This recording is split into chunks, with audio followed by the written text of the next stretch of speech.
Hi everybody, in this video I want to remind you how to use the debugger if you don't already know. So one way you can debug is by using print statements to look at the values of your variables to see if they are what you expect them to be. A different way of doing that is you can watch the code execute live. So name is the method that's going wrong. If you click in the margin here, that inserts a breakpoint, and then you can click this little bug, this little green bug, and that will run your code in debug mode. When it runs in debug mode, it will execute your code, but when it gets to the line where the breakpoint is, it will pause. So right now I'm paused on this line. And down here you can see the values of all your variables. So words.length right now is 1200, and here's the words array, and you can expand it. And here I can see element 0 is webvtt, and element 1 is the empty string, and element 2 is 1, and element 3 is this timestamp.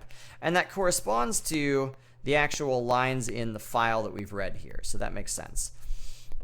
So if you want to step one line at a time, you can either hit this button for step over or this button for step into. Step into will actually enter a method if you want to see a method. Step over will just run the method and keep going in the current method you're on. So let's press step over. So you see I've run one line.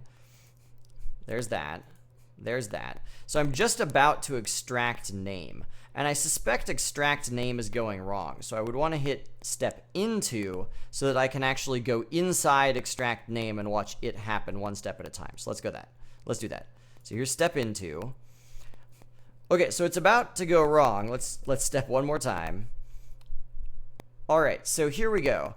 I'm extracting name from word, but you can see right here, word is actually a line that doesn't contain a name because I fed it the wrong input. So it actually contains these timestamps.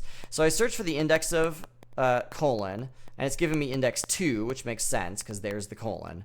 And so now I'm about to get word.substring from 0 to index. So I'll do that. Okay, so now name is just 0, 0, which makes sense. And now I'll return name, and now I'm done. And I'll add it. And so I'm going to do it again, except now I'm going to step into. Now extract name is just the single string 2. So if I look at sample, it's this line 7. I'm trying to extract a name from that line. So that doesn't really make sense. So hopefully you can see how debugging is helpful. Step one line at a time, and you can look at what the values of your variables are, and you can realize where it's going wrong.